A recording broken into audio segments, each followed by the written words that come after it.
자, 그렇게 해서 아마도 이게 사실 뭐 아무것도 아니에요. 그 과거에 뭐 진짜 십몇 년 전에 뭐 벌금형 받은 거, 그리고 지금 그 채권을 갖다가 받은 거 같은 경우에는 뭐 형사사안도 아니고 뭐 개인의 필요에 따라서 그렇게 할 수 있는 것인데, 이런 것까지 하나하나 다 까발려지는 이유는 결국은 본인이 너무나 스스로 베일 속에 가려 있기 때문이 아닐까, 그런 생각이 듭니다. 자, 그리고 이 주제 한번 안 다뤄볼 수가 없어서 제가 갖고 와봤는데, 그 배임죄 폐지한다고 그러죠. 형법상 배임죄를 지금 폐지를 민주당이 지금 당론으로 정하고 이거를 본격적으로 추진을 한다고 합니다. 와, 이거 정말 기가 막힌 거예요, 여러분. 그냥 무슨 뭐 특별 형법에서 무슨 조항 하나 빼고 이거하고는 정말 차원이 다른 문제다. 이 배임죄 같은 경우에도 거의 형법의 역사하고 맥을 같이 하는 그런 범죄거든요. 근데 이거를 없앤다? 없애는 목적은 여러분, 제가 뭐 일일이 다 말씀 좀 이따 드릴 거긴 하지만은 말씀 안 드려도 여러분들도 다 짐작 가능하시잖아요. 야, 이거를 갖다가 이렇게 정말 대통령의 사법 리스크 해소를 위한 목적으로 없앤다고 한다면은, 이거를 갖다 우리 국민들이 언제까지 참아주고 있어야 되나? 뭐 그런 생각이 듭니다. 먼저, 이 배임죄가 지금 어떤 위치를 차지하고 있는지 그거를 조금 보고 가실게요. 배임죄가 지금 어디에 있는 어떤 조항인지 그것도 이제 잘 모르시는 분들이 많을 것 같아서, 배임죄가 사실 법조인들한테도 굉장히 좀 어려운 범죄예요. 왜냐하면은 형법 355조에 있고 횡령하고 배임이 같이 들어가 있습니다. 자, 1항이 횡령죄고 2항이 배임죄입니다. 조문 보면은 내용이 좀 어렵지만 제가 하나하나 풀어드릴게요. 타인의 재물을 보관하는 자가 그 재물을 횡령하거나 반환을 거부할 때는 5년 이하 징역 또는 1,500만 원 이하 벌금. 횡령죄. 횡령 이름은 다 들어보셨을 거 아니에요. 뭐를 내가 보관하고 갖고 있던 사람이 그거를 속된 말로 삥땅 빼돌렸을 때 적용되는 게 횡령죄. 자, 2항의 배임죄가 규정이 되어 있습니다. 타인의 사물을 처리하는 자가 그 임무에 위배되는 행위로서 재산상의 이익을 취득하거나 제3자로 하여금 취득하게 했을 때, 그래서 본인에게 손해를 가했을 때, 전항의 형과 같다. 전항이 뭐예요? 1항. 그러니까는 횡령죄랑 배임죄랑 법정형이 똑같다는 거죠. 그러니까 지금 2항이 지금 배임죄로 규정이 돼 있고, 다시 보시면은 사무를 처리하는 사람, 사무 어떤 사무지? 여러 가지 사무가 있습니다. 그래서 여러 범죄에 적용이 됩니다. 임무에 위배되는 행위. 그러니까 이게 쉽게 말씀드리면은 어떤 일을 해야 되는 사람이 그거를 책임대로 안 해가지고 그 임무를 맡긴 사람한테 손해를 끼쳤다는 거예요. 그때 배임죄가 적용이 된다. 자, 어떠세요? 제가 해설을 해드려도 뭐가 딱 와닿지가 않죠. 그렇습니다. 이게 와닿지가 않는다는 게 문제인 거예요. 그러니까 지금 민주당은 배임죄 폐지의 빌미로 삼는 게, 자, 봐봐. 이렇게 모호하니까 기업들이 두려움에 떨고 있잖아. 우리가 기업을 위해서 없애줄게 라고 하는데 그게 아니라는 거를 제가 하나하나 보여드릴게요. 이게 그렇게 모호한 만큼 여러 가지의 그런 그 법익 침해에 적용이 되고, 이 중에는 기업 입장에서 굉장히 필요한 사건도 굉장히 많이 있습니다. 기업 입장에서 이거 처벌 안 하면 큰일 나는 사건도 많이 있습니다. 그런데 기업을 위해서 배임죄를 없앤다? 이게 지금 말이 안 된다는 것이죠. 자, 배임죄를 이렇게 없앤다고 하니까 검찰에서 어떤 반응도 나오냐면은, 아까 보셨다시피 횡령죄 배임죄 같이 있잖아요. 같은 355조에 있잖아요. 뭐 없애는 김에 그냥 뭐 횡령죄도 같이 없애지 그래? 뭐 그런 냉소적인 반응도 나온다고 하더라고요. 그래 뭐 다 없애, 그냥 까짓 거 다 없애, 뭐 이런 거죠. 일단 배임죄가 없어지면은 이재명 대통령 재판이 절반이 사라져요. 지금 5개의 재판 중에서 대장동, 백현동, 경기도 법카, 이게 다 지금 배임죄에 걸려 있거든요. 형법 326조에, 형소법 326조에 보면 그렇게 되어 있습니다. 범죄 후에 법이 폐지되면은 면소라는 거는 유무죄를 판단하기 전에 아예 재판을 끝내버리는 거예요. 근데 지금 각각이 어떤 사건들이냐? 대장동 배임 액수만 지금 5천억이 넘는 어마어마한 사건이죠. 백현동 배임 액수가 200억인데 이거 여러분들 기억하시는지 모르겠지만은 4단계 용도 변경 있잖아요. 그 옹벽 아파트 그 사건입니다.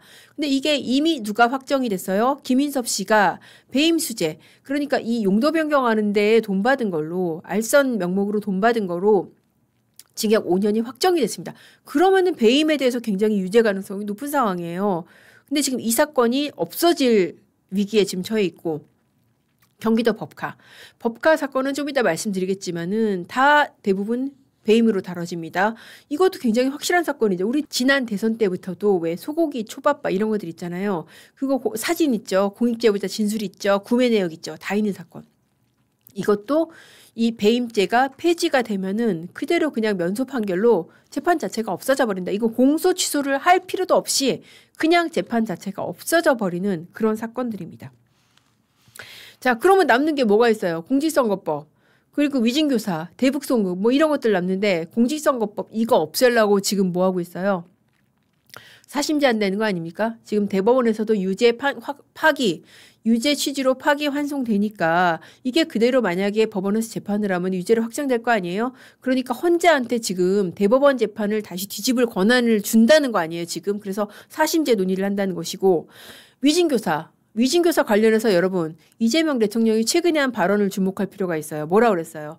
1심에서 무죄 났는데 검찰이 항소하는 거 문제 있다. 이거 딱 위증교사랑 연관지어서 해석되지 않으세요? 1심 무죄 받았잖아요.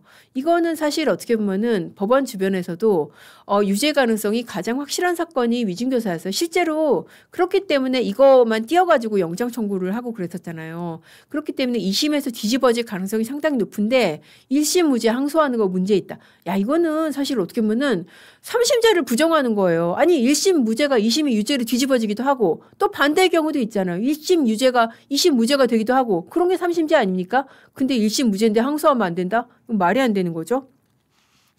대북송금 사건 이거 사실 연어술판 뒤집기 하려는 듯한 그런 그 조짐들이 보이잖아요. 박성용 검사 뭐 다시 조사한다고 그러고 뭐 그런 얘기들. 자, 그렇게 해서 이거는 결국은 큰 틀에서 봤을 때는 그 한동훈 전 대표가 막 그런 얘기를 했는데 이재명 선동설이라고, 그러니까 이재명을 중심으로 세상이 돌고 있는, 이재명을 중심으로 사법 시스템이 다시 재설계가 되고 있는 그런 일환의 하나가 아닐까 그런 생각이 듭니다. 자, 그리고 민주당이 경제 활성화를 위해서 경제인들의 마치 수건인 것처럼 그러면서 이 배임죄를 없앤다고 하는데, 배임죄가 제가 아까 말씀드렸다시피 이게 무슨 재벌 총수들만 처벌하는 게 아니라요. 이런 경우도 배임죄로 처벌을 하기 때문에 배임죄 없어지면 이것도 처벌 못합니다. 뭐냐면은 개주가 돈 들고 도망가는 거 있잖아요. 지금은 개 많이 안 하시겠지만은 왜 우리 어머님 세대만 해도 개들 정말 많이 했죠. 월말에 이제 개 탔다는 얘기 지금도 쓰잖아요. 관용적으로. 돈 모아가지고 목돈 만들어서 이제 뭐 자녀들 학자금도 하고 그랬잖아요. 개주가 돈 들고 도망가는 거, 이게 전형적으로 배임죄로 처벌되는 그런 사건 유형이고요. 그리고 은행이 부실 대출하는 거, 은행이 담보 제대로 안 받거나 부실 대출하는 거, 이것도 은행의 배임으로 처벌을 해왔습니다. 그러니까 우리가 특히 안전자산 좋아하시는 분들 다 은행에다 돈 넣잖아요. 내가 평생 모은 돈 은행이 부실 대출해서 그 은행이 파산 지경에 이르러도 이거 처벌 못할 수 있다. 이거 진짜 굉장히 저는 이거 좀 화나던데요. 이 말만 들어도 좀 화나던데요. 어떻습니까? 그리고 전세 사기를 전부 처벌 못하는 건 알지만은 전세 사기 중에 이런 유형이 있습니다. 그 임대차를 위탁 관리하는 회사들, 요새 그런 회사들이 많이 있어요. 이런 회사들이 임대인 모르게 임차료를 올려받아요. 그러다가 나중에는 이게 그 전세금을 갖다가 못 돌려주는 이런 지경에 이르는 이런 사건을 배임죄로 처벌을 한 사례가 있었는데, 이거를 처벌 못하게 된다, 이런 사건들은. 그리고 무엇보다 우리가 또 이렇게 피 끓는 그 유형 중에 하나가 공무원들이 세금으로 법카 유용을 해도 배임죄로 보통 다뤄져 왔었는데 처벌 못합니다.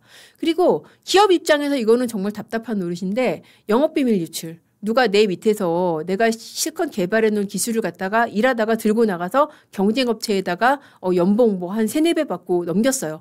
그래도 이거 처벌 어려워집니다. 왜냐하면은 다른 법률이 있긴 한데 뭐 무슨 부정경제방지법이나 그런 게 있긴 한데 그런 법들은 요건이 굉장히 까다롭습니다. 부정경쟁방지법에 해당하려면은 기밀성이 인정이 돼야 되고, 또 기업 입장에서 이걸 기밀로 관리를 해야 돼요. 뭐 보안방지 서약 받고 뭐 기밀로서 등급 부여하고 해야 되는데, 솔직히 그냥 뭐 소규모 업체들 같은 경우에 직원 한 10명 되는 데서 무슨 특허 기술 하나 있는 게 전재산이란 말이에요. 그런 데서는 그렇게 꼼꼼하게 관리 안 하거든요. 그러면은 부정경쟁방지법으로 기소해도 무죄가 납니다. 그럴 때 기소를 하는 게 바로 배임죄인데 어떻겠어요? 배임죄 없어지면은 그런 기업들, 중소기업들, 지금 알토란 같은 핵심 기술 하나 있는 중소기업들 보호 못 받습니다. 자, 이런 배임죄 폐지, 이거 기업들이 원할까요? 기업들뿐만 아니라 여러분들도 당장 보세요. 그러니까 서민들 입장에서도 민생 경제에 우리 당장 피해를 입어도 대응 못하는 상황들이 이렇게 생긴다니까요. 그러니까 오죽하면은 누구도 반대를 하냐? 민변에서도 반대 성명을 냈다니까요. 이거 배임죄 폐지 이거 제고해야 된다라고 민변까지 반대 성명을 냈었습니다. 그리고 이거 재미있는 포인트 하나 있어요. 자, 배임죄 폐지하면은 이재명 대통령도 굉장히 수혜자인데 또 누구도 수혜자가 될 수 있느냐? 이제 배임죄 폐지로 수혜받는 사람들 한번 추려봤습니다. 이상직 의원, 뭐 이름도 이제 좀 가물가물하실 수도 있는데 이스타 전 회장, 창업주. 이 사람이 이제 배임죄로 재판받고 있는데 뭐 날아가겠죠. 만약에 조항이 없어지면은 최문순 전 강원지사 레고랜드 관련해서 재판받고 있고 이 사람은 아마 민주당으로 생각을 못하지 않았을까. 이진숙 방통위원장. 지금 이진숙 방통위원장 잘라버리겠다고 방통위 없애는 뭐 또 다른 기구를 만드는 법까지 통과를 시켰잖아요. 그리고 뭐 하려고 그러겠어요. 이진숙 법카수사 하려고 그러겠죠. 근데 법카수사 못합니다. 뭐 빵진숙 이렇게 또 경멸을 하면서 이제 법카수사 하려고 할 텐데 법카수사 못한다고 제가 아까 말씀드렸죠. 그러니까 공직자 뭐 일반 사기업도 마찬가지고 이런 이 법카 유용을 다루는 대표적인 범죄 유형이 바로 배임죄인데 배임죄 없어져 버리면은 이진숙 방통위원장도 수사를 못한다.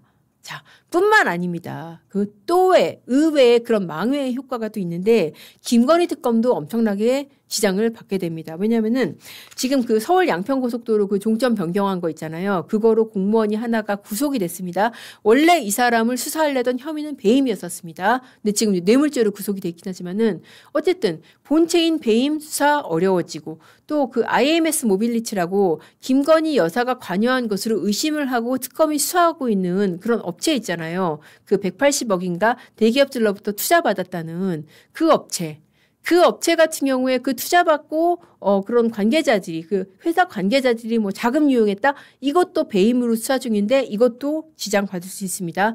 또 그 왜 21g이라고 들어보셨죠? 대통령실 관저 인테리어 그 수주했다는 그 업체 압수수색했잖아요. 압수수색 영장에도 죄명으로 배임이 적시가 돼 있습니다. 이것들 다 날아가는 거야. 그러니까 남의 편뿐만 아니라 내 편도 지금 아무것도 뭐 못하게 되고 지금 남의 편을 죽이려는 수사도 못하게 될 수 있다는 겁니다.